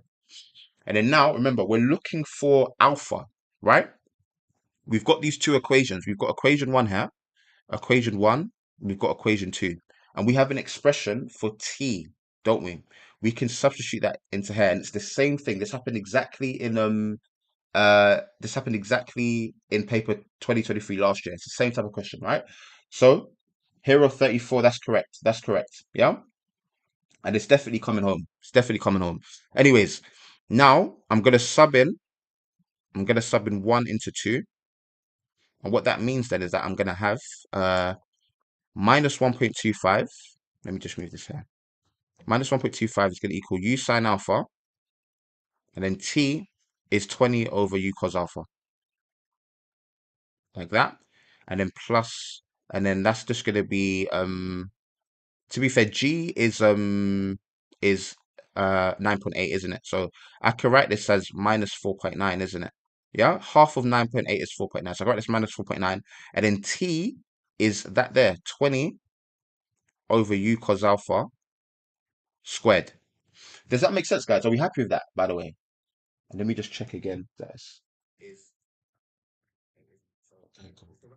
cool. So it's still good. I'm just checking that it's not lagging or anything. But yeah, now we've got an equation in terms of alpha, right? Obviously we've got sines and cosines, but it's in terms of alpha. And as you can see, we've got trig, right? So what we're gonna do is we're just gonna tidy this up a little bit. So I've got minus 1.25, and this is going to equal. Now that there, I can see that, for example, a u and a u are going to cancel there, right? So there's going to be no u's. And I've got sine over cos. I've got sine divided by a cosine. That's going to be tan. And then I've got a 20 there, like that. So therefore, I'm going to have 20, right? Sine over cos is tan. So I get that there. So I'm just going to make that super clear. The 20 comes from there. And the tan, we know is sine over cos, is right there. So we've got that there. And then now what I'm going to do is I'm going to simplify all of that. So it becomes plus minus 4.9 times by 20 squared over u squared cos squared alpha. Right, that if I expand that. And now remember, we're trying to figure out what alpha is. So we need it all in terms of cosines at least, or trigonometric expression. We're doing it all in terms of alphas, right? So what I'm gonna do is if I look here, I can see that I've got this u here, right? I don't want that u because I need to eliminate that. I need it all in terms of alpha. But remember at the very beginning, we knew what u was. They told us it was a show that question. U squared was equal to 2g over sine squared alpha. So I'm gonna use that. And you could always use things that you've used before in these types of questions. The same thing each time, right? So I'm gonna copy that there. And yeah, so I'm gonna put that in. So if I put that in, that means I'm gonna have minus 1.25 is gonna equal 20 tan alpha, and then plus minus 4.9, and then times by 20 squared over u squared is gonna be 2g over sine squared alpha, like that, and then cos squared alpha, like that. So now this is all in terms of alpha, which is good. Now let's tidy up what we've got. So what I'm gonna do, let me just let me write this out again. 20 tan alpha, that, and then I need to just tidy all of that up. So I'm gonna write this as minus 4.9. That 20 I'm gonna write here as 20 squared, and then that right there, that's gonna be 1 over. Now all of that, that's gonna be 2g cos squared alpha, right, over sine squared alpha, right? And then now from here, what I can do is say, well, then that just becomes, if I divide by fraction, I do the reciprocal, it's going to be sine squared alpha over 2g cos squared alpha, like that. And then now I'm going to bring in everything. Going to copy that and bring this here. Pasting that right there. And if I do that, then I can actually just tidy this up, can't I? Because what I'm going to do is I'm going to put this all in my calculator, that there, and then this right there, right? If I put that into my calculator, then that's going to be minus 4.9. Whoops. Minus 4.9 times by 20 squared. and then times by, that's over 2g. So I'm going to put 1 over 2g, and g is obviously 9.8. And that gives me minus 100. So everything in green is just minus 100, right? So I'm going to write minus 100 and put it in green, so you know that that's what it's equal to. And then now, again, what do we have here? We've got sine squared over cos squared. That is just tan squared again. So we get tan squared alpha here, like that. And then that is there. And then we've got equal to 20 tan alpha, and then minus 1.25. Does that make sense, guys? Are we happy with that? Just before I continue, I want to make sure we're all okay with that. I think this is all good, though. I'll wait for anyone to say yes or no, just so it's all good. Let me just see what my working is. Oops. Where's the working? Okay, there it is. Having a look, just making sure it's all good. Yeah, perfect, perfect.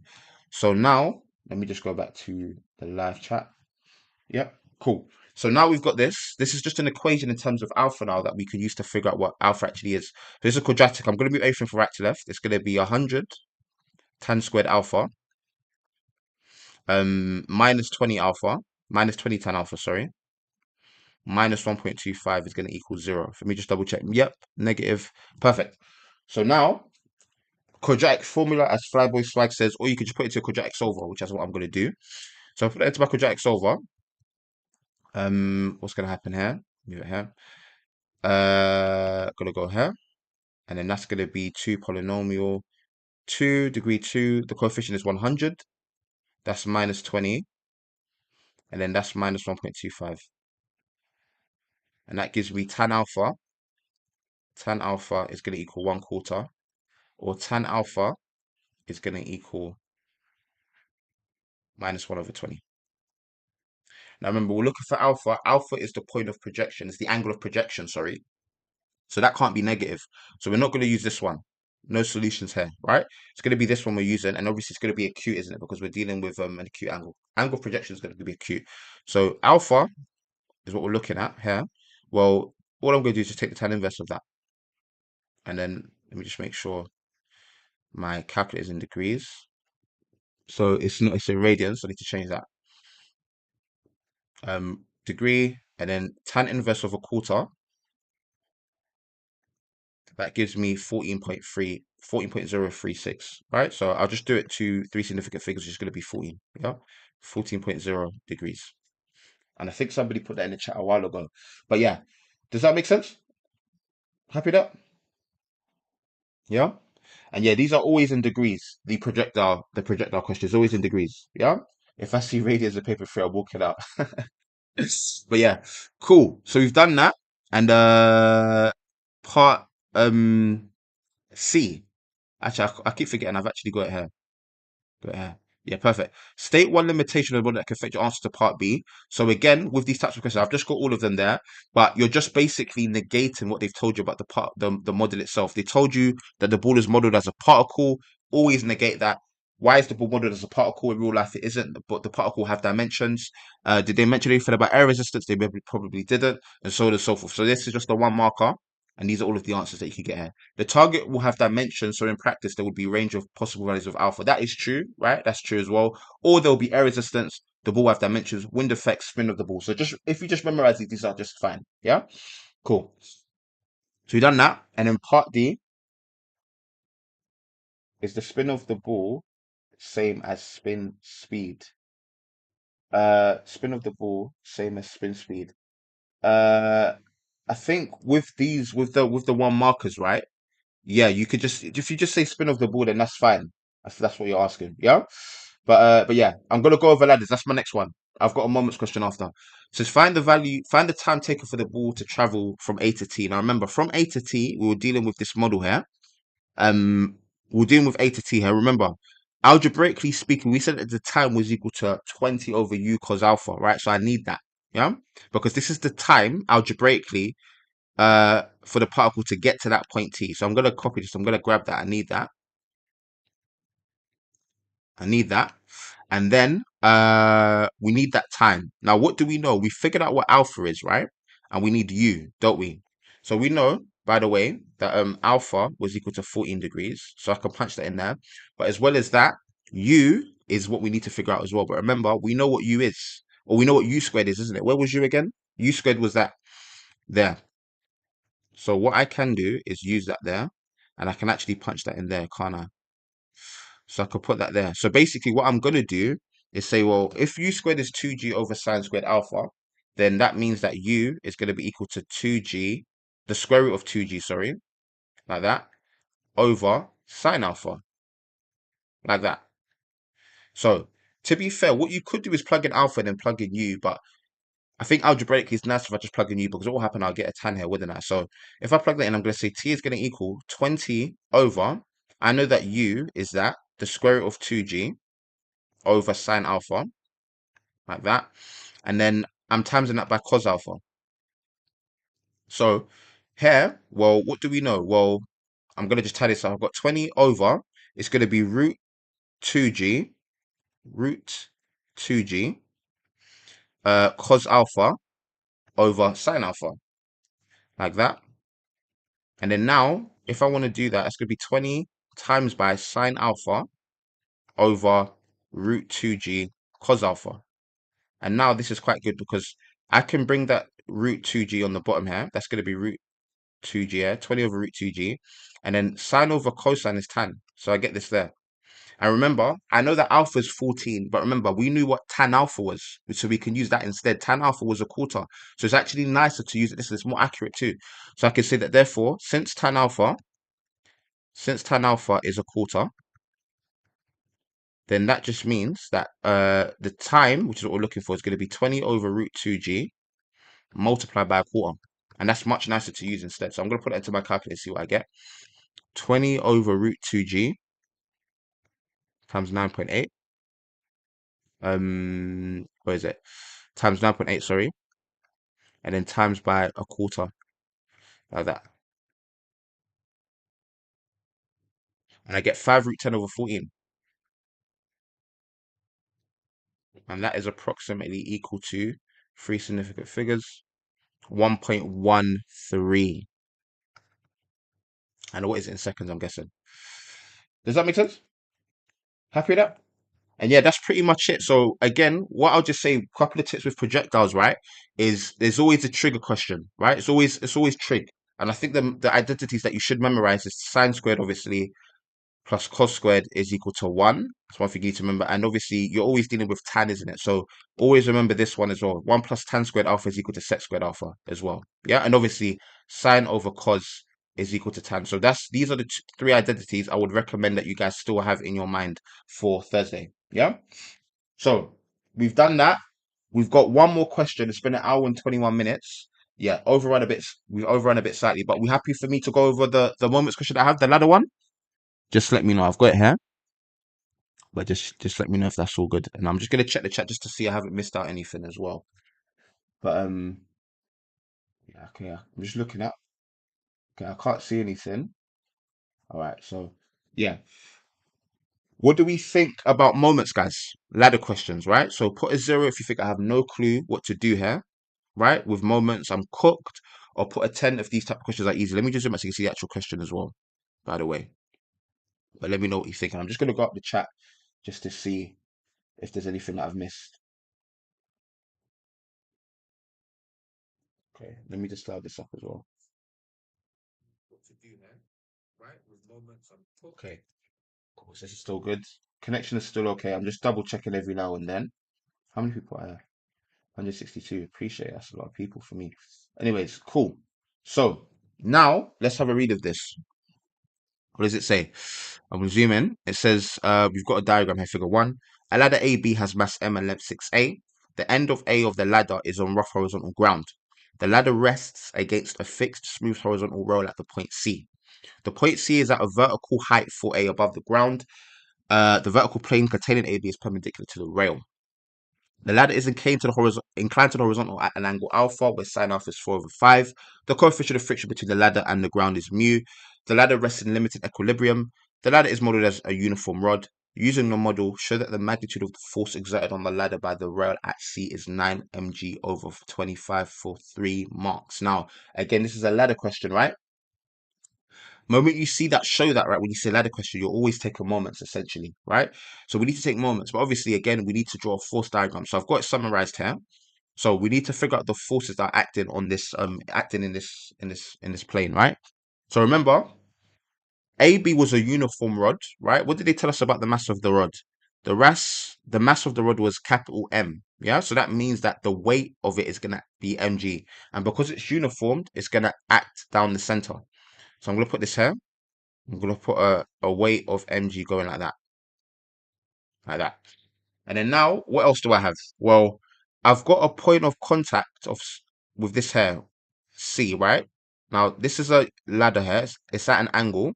There's going to be a reaction force right here, like that. I'm going to call it R, like that. So that's one. And as well as that, remember, the surface was rough, right? Rough horizontal ground. There's going to be friction. Yeah, remember, this is an equilibrium, by the way. And think about it, right? If this is equilibrium, if this was to drop, right, then this part would go, the bottom of it will go towards the left and it's going to slide down, right? Meaning that friction is going to go to the right. So another thing to just memorize is that friction is always going to go towards the right. So I'm going to have friction here. And obviously, another point of contact, I'm going to call this a reaction to. So I'm going to call this RA to be fair. Yeah. So this is our force diagram. Are we happy with that? Make sense? Yeah. Cool. Yeah. Good stuff. So now, it's to show that the magnitude of the force exerted on the ladder by the row at C is 9 mg over 25. So that is this one here, isn't it? Right? They ask us to figure out what this is right here, or they ask us to show that it's 9 mg over 25. So how do we do this? Again, just think of the structure of these types of questions. It's a ladder problem, right? Take moments. And what you always want to do is you always want to take moments where you've got the most forces acting at a single point. And that, as you can see, is A right here. So we need to take moments about A, right? So I'm going to take moments about A because at A, the reaction and the frictional forces are going to be disregarded. Whenever you take moments about a point, you always disregard the forces acting at that point. So I'm going to take moments about that point, and all that tells me is that I need to just figure out what the moments are of this force here, mg, and that force there, r, right? Or I'll call it rc. I'll call it rc, like that. Cool. So now, how do we take moments about A? Now, remember the moment is defined as the force multiplied by the perpendicular distance, right? So for me, what I like to do is I like to think of it as the force swinging over to that point. So if I look at the force RC, right, then we can see that this is perpendicular to the plane. So the distance is going to be whatever this is right here, like that. And if it swings over, well, what direction is that going in? It's going, I'll do it in green. It's going this way, isn't it? Right? That is anti-clockwise, isn't it? And obviously this one is going to swing that way, isn't it? I'll do this in a second, right? But yeah, so there's going to be two forces. There's going to be an anti-clockwise force and there's going to be a clockwise. Sorry, there's going to be two moments: anti-clockwise moment and a clockwise moment. Now, if I deal with the RC, which is what we're looking for, right? Well, I need to just say, well, I need to figure out what this distance in green is right here. And if I do this, well, what I'm going to do, I'm going to get a triangle. I'm going to do it here. So I'm going to draw a right angle triangle because I need that distance in green because that's going to be the distance I multiply R with, RC, to get the moment, right? What do I know? I know that the angle is alpha. And what else do I know? I know that the height of it is 4a. And they did tell us, I'm going to highlight this in green just to know that this is a distance we're looking for, like that. And they did tell us that sine alpha was 4 over 5, right? So I'm going to use that too to get the trigonometric ratios. So I'm going to say sine alpha is equal to 4 over 5, right? Now, we're looking for that's the hypotenuse. Well, if I'm looking for that height h, or that distance h, I should say, well, Sokotoa tells me that, well, sine alpha is going to be equal to the opposite side, which is 4a, and I'm going to divide this by the opposite, the hypotenuse, sorry, which is h in this case. And that's the side we're looking for, right? So rearranging this, that means that h is going to equal 4a over sine alpha. And I know that sine alpha is 4 over 5. So it's 4a over 4 over 5, like that. And then obviously this is the same as 4a times by 5 over 4, like that. The 4s are going to cancel, and then I'm going to be left with 5a. So that will cancel with that, I'm left with 5a. So that distance here is equal to 5a. And that means that this distance right here is 5a in green. So the moment of the force RC is going to be the force itself, RC, multiplied by that distance degree, which you figured out to be 5a. So I'm going to write R times 5a here. RC, sorry, RC times 5a here. And remember, when we're dealing with moments in equilibrium, the anti-clockwise moment is equal to the clockwise moment. So on the left-hand side, the anti-clockwise moment is RC times 5a. Does that make sense, guys? Just to make sure we're all okay with that. Let me just move it. This as RC. If you practice this a couple of times, then it's always the same thing with these types of questions, but I just want to make sure we're all okay with that. But yeah, so you've done that now. And then when would you split the mass into components? Or do you just never do it with ladder questions? You split it into components, right? When you're trying to resolve. So if you want to resolve, I think part B, we have to actually split into components. So British, just hold on to that question. But yeah, you always want to split when you're trying to resolve vertically and horizontally. But yeah, we're gonna get to that. So that is the anti-clockwise moment, right? I need the clockwise moment now. And with this one, this is how I always do these type of questions, right? Is I always, that force there, mg, I always just extend it like that. So I'm going to just draw it like this, and I'm just going to extend this. Remember, this is just the direction of the force. I can make it as long as I like, right? This is still mg. And what I'm going to do, just to make it super clear, I'm going to just draw this here. I'm going to draw another right angle triangle like that there. Oh, it's a bit wonky. Hold on. It's a bit wonky. Like that. Still a bit wonky. Let me try one more time. I'm going to try one more time so it's upright. Okay, perfect. So now this is a right angle. And remember, this is the point A, which I need to take moments about. And this is the angle alpha. Now, this is the point where the force is acting bang in the middle. Remember, the entire ladder had a distance of 6a, didn't it? So that means that halfway is going to be 3a right here. So this hypotenuse is 3a. And then the force itself, mg, like this, I'm going to extend it down here. Yeah? Can you see? This is the force mg. I've just extended it. And remember, I'm trying to find the moment. I need this to swing that way. And as we can see, that is definitely clockwise. So I need to figure out what the moment is of this force here. Remember, the moment is just the force multiplied by the perpendicular distance. And the perpendicular distance in this case is going to be this right here in yellow, which is this one right here. Right, I need to figure out what that distance is. So what I'm going to do here is I'm going to set up, I'm going to say that this is going to equal the force, which is mg, and I need to figure out what this distance here is. Now, how do I do that? Right angle triangle, again, we're going to use Sokotoa. So if I'm looking for this one, this is the adjacent side, no? So I've got the I'm trying to look for the adjacent. I need the hypotenuse. So I'm going to use cos, isn't it? I'm going to use cos alpha. It's going to equal the adjacent side, which is what we're looking for, over 3a, like that. Then when you take moments, do you include the reaction force at the center? No. So with these ones here, there's never with these questions, there's never actually a reaction force here because there's no particle on this ladder here. It's just a weight. So there's not going to be any reaction force. I think that's what you're asking here, 34. But yeah. So now we need the moment, right? So I need that distance here. And I know that cos alpha is going to equal the adjacent over the hypotenuse, right? So I need what cos alpha is.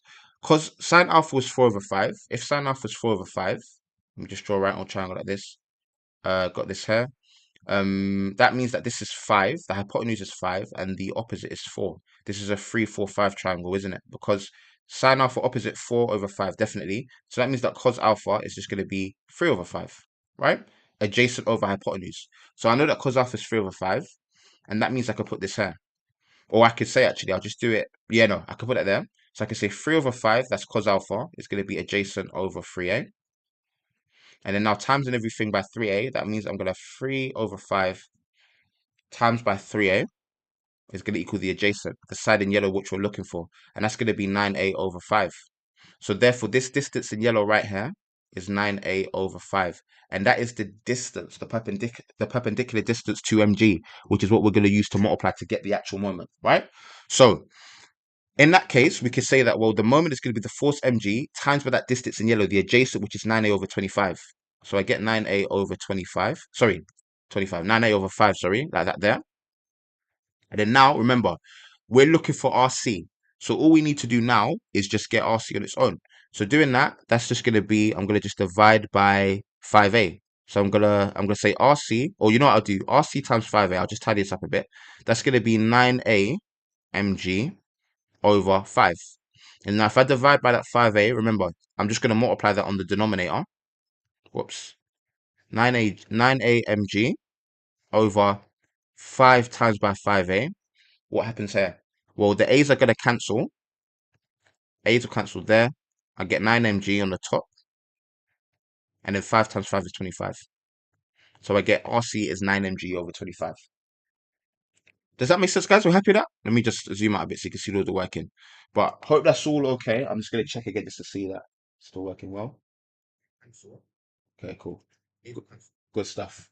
Good stuff. All right. So we've done that. That's part A, right? That was 3 marks. Same thing with these moments questions. So that's done. Now part B, which is 7 marks. I actually think it's even easier to be fair than part A. It says hence or otherwise find the value of mu. Well, the value of mu is the coefficient of friction, right? So actually, I think I've got it here again, actually. Where is it? Yeah, I've got it here. Yeah, I've got everything I need for that. Brilliant. Just realized. So now, we put this up here. So we need to figure out what mu is, right? Now, mu is the coefficient of friction. Now, we know that F is equal to mu R. F is equal to mu R. So if I want mu, right, then that means I need F and I need R and I need to divide them. So again, let's get our force diagram. So should I just copy that? There's a lot going on here, to be fair. No, I'll just do it again. So this one, what do we know? This was mg. This was mg right here. This one was RC, by the way. And we know that RC now, by the way, is 9 mg over 25. So I'm actually going to write this as 9 mg over 25 because we know that now. And what else? We had the reaction at R, RA, like that. And then the friction was like that. Okay. So now I think it was Britt that asked about resolving, right? This is now where we're going to need to resolve. Yeah. And yeah, it's only 3 marks, Fawaz. It should definitely be 4. But yeah. Okay. So Jimmy Neutron, I think I'll do more questions on Wednesday. But if you've got any questions in particular, then just let me know or just DM me, right? So yeah, we need to figure out what F is we need R. So now we need to resolve. So what we're gonna do is we're actually going to get our components. So firstly, let's get all of the components here, like that there. That one we know is actually I don't need to do that to be fair because I'm resolving vertically and horizontally. So I don't need these components to be fair. I'm not going to do that for that one. But for this one, I am going to do that though, because, whoops. So why does that keep happening? Get rid of that. Okay. So for this one though, I am going to do that because I've got this here and I can actually make it like a right angle triangle like that. Yeah. And this angle here is always going to be alpha. So something to just memorize, right? And can you see if I resolve this now, I'm going to have this here and I'm going to have that there. And then every single force that you can see that's given is either vertical or horizontal, right? So what I'll do, I'm going to just draw this out again just so it's super clear, right? That's going to be that there on the top, like that. This is the angle here. This is alpha. And this here is the 9 mg over 25. And then this one here is the adjacent, that's 9 mg over 25 cos alpha. And this one is opposite, like that. And that's 9 mg over 25 sine alpha. So I can use that to resolve. So this is just there. I've just made it bigger so it's clear. This is 9 mg over 25 sine alpha. Oops, that's a bit bad. Sine alpha here. And then this one here is 9 mg over 25 cos alpha. Now that. So now we need to resolve because remember we need friction, we need the friction and we need the reaction. So all we're going to do now is we're going to resolve vertically and horizontally. So if I resolve vertically, for example, well, what can I see? What forces am I seeing that are acting vertically? I've got this here. That's going to be RA. I've also got the green one there, and I've also got this one here, right? These are the only 3 forces which are acting vertically. So if I resolve this, it's going to be, well, what 2 forces are going up? The RA, right? Plus the 9 mg over 25 cos alpha. And then the only force going down is the mg. So now what I can do is say, well, fine, I've got that. And to be fair, we know what cos alpha is. Remember, cos alpha was 3 over 5, wasn't it? Let's just see. Where was cos alpha again? Cos alpha was 3 over 5, was right there. So since cos alpha is 3 over 5, right? I could put that in here. So cos alpha is equal to 3 over 5. That would mean I'm going to get RA plus 9mg over 25 times by 3 over 5 is equal to mg. And then now I can tidy that up. So I'm going to get RA is going to equal RA plus, sorry, that's going to be 27 mg over 25 plus 5 is 125. And then this is going to equal mg. So that means there that I can say that, well, RA is going to equal mg minus 27 mg over 125. And well, what's that? Well, again, what I can actually do is that mg I can put on the outside like this, to be fair. Right? And we can see that we're just doing 1 minus 27 over 125. And that's just going to be 125 over 125 minus 27. But I'll just do it there. So it's going to be 1 minus 27 over 125. And that gives me 98. So therefore, RA we know, right? It's 1, what was it? 98, sorry. It's 98. So it's going to be 98 over 125 mg. That is the reaction. So we're halfway done because we've got the reaction. We need the friction now. So what we're going to do now is we're going to resolve horizontally, right? And if I look horizontally, well, what are the two forces acting horizontally? There's only two, to be fair. There's I'm getting yellow. There's this one at the top here, and this is friction here, right? So if I resolve horizontally, I'll do it here, like there. We can see quite clearly. I'll zoom in now into there now. If I do that, then the friction is going to be equal to the other force acting upwards, acting to the left, sorry. So it's going to be friction, that will equal that force right there, which is 9mg over 25 sine alpha. 9mg over 25 sine alpha. Like that. But remember, we know what sine alpha is. Sine alpha was 4 over 5, no? Where is it? Sine alpha is 4 over 5 right there. So if sine alpha is 4 over 5, because 4 over 5, then that means that F is going to equal 9mg over 25, and then sine alpha is 4 over 5, like that. So therefore, that gives me F is going to equal 9 times 4 is 36, 25 times 5 is 125, and then mg. So now I've got the friction and I've got the reaction. Remember, they asked us for the coefficient of friction, which we know is F divided by R. So we're going to say therefore mu, which we know is F over R, and I wrote RA by the way because it's the reaction at A, but it doesn't matter, right? So F is going to be 36 over 125 mg over R, which is 98 over 125 mg, like that. And now what happens here? Well, the mg's are going to cancel like that, so it's just going to be 36 over 125 divided by 98 over 125. If I flip that over, that's going to be 36 over 125, and then it's going to be multiplied by 125 over 98. That, and then those cancel now, and it's just 36 over 98. I can divide by 2. 36 over 2 is 18, I believe. Yeah, that's fine. And then that's 49. So therefore, mu is just 18 over 49. And that's it. That's done. Anybody get that as well? Let me just do that to see all of the working. Let me just double check. I got that correct as well, by the way. I think that's correct. Um, just see. Yeah, perfect. I'm just looking down. Did I get that? Yeah, 18 over 49. Brilliant. Cool. So yeah, that's pretty much it. I thought bro go live at 6 p.m. Nah, not today. If you're talking about me. But yeah. Happy with that, guys? Does that make sense? Yeah? What do we think about these questions that I've done? Put a 0 if they're very difficult, or put a 10 if they're very easy. The questions that I've done today. I tried to get hard questions for you guys because mechanics could be a bit tricky, but we all happy with that? Let me just allow this up so I know that we're all okay.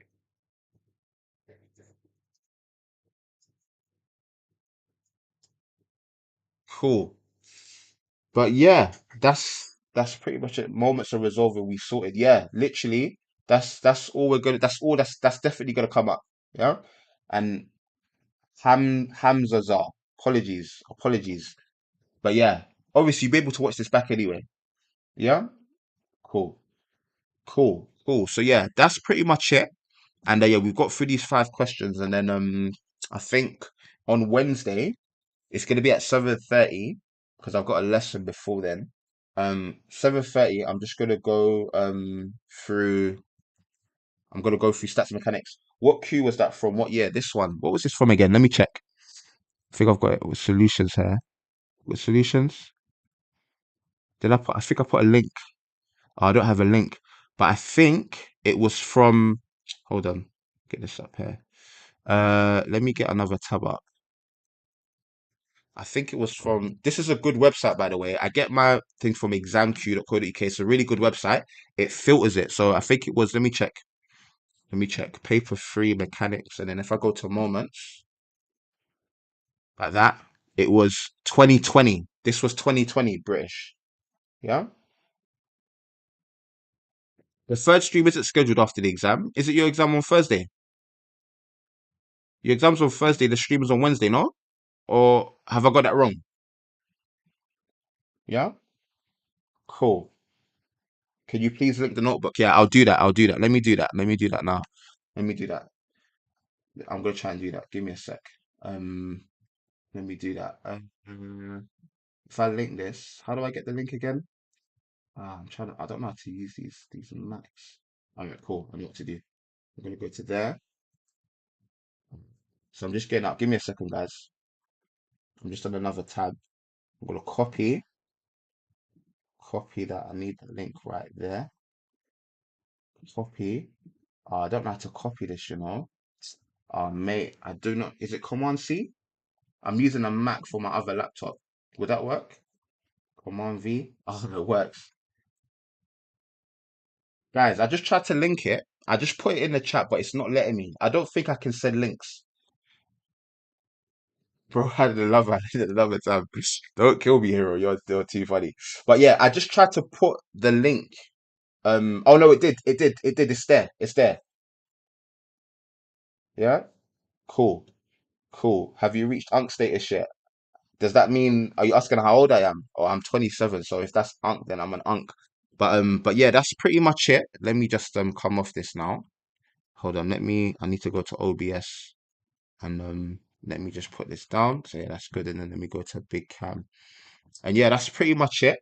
But yeah, so we're gonna do one more live stream on Wednesday. But yeah, guys, let me know your exams on Thursday, right? My live stream is at Wednesdays. So that's not after the exam, no? Just confirm that with me. That's correct. Do I need to change the time?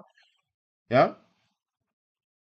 Okay, it works. Cool. And then yeah, actually what I'll do actually, let me go back here actually so I can actually I can update this because I've done it now.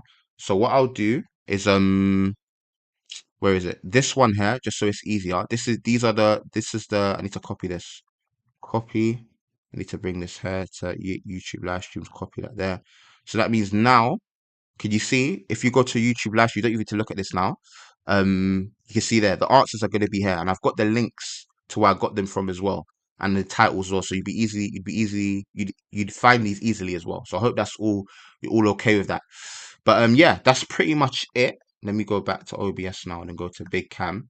But yeah, I hope that's been helpful for you guys. And yeah, if you guys have any questions that you want me to go through on Wednesday, then just let me know. Yeah? Yeah, it's at 7:30 by the way. None, it's at 7:30. Please stream on results day. If you want me to, I'll stream. But yeah, cool. So yeah, we'll leave it there today. What I'll do now is I'll do the timestamps. It's probably going to take me about like an hour and a half now because of how long it's been. But yeah, I'll do that now, and then that will be done in about an hour or so. I still got to make a TikTok for tomorrow, for tonight actually. So I'm gonna do a stats one. But yeah, so I'll do that, and then I'll make a TikTok for you guys as well. And yeah, and I'll see you guys Wednesday 19th at 7:30. So guys, take care. Thanks for joining. I appreciate you guys joining, and I'll see you guys on Wednesday. Take care.